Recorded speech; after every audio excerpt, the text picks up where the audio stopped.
ใจละที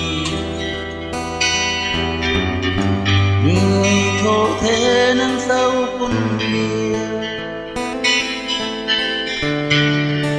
หนทางยาวไกลหนทางยาวไกลเข้าไปคนเดียวโลกนี้มันสับสนผู้คนผู้สร้างยื้อแย่งผิดเส้นทางที่เดินย้อนมองกันบ้างไหมเหนื่อยล้ากันเท่าไรกี่ครั้งที่คนน้ำตาไหลออกบางครั้งหัวใจสะอื้นเหนื่อยสุดฝืนสะอื้นคนเดียวขอเพียงหนึ่งเดียวคือใจของเธอ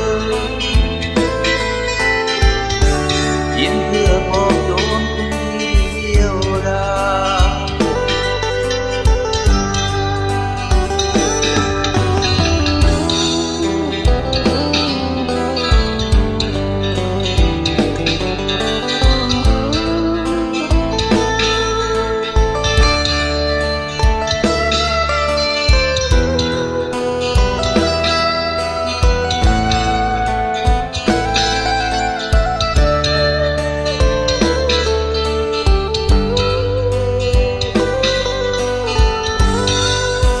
โลกนี้มันสับสน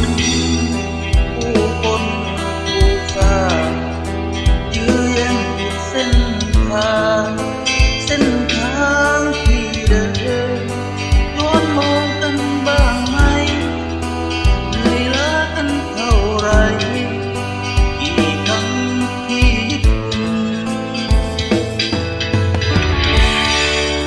น้ำตาไหล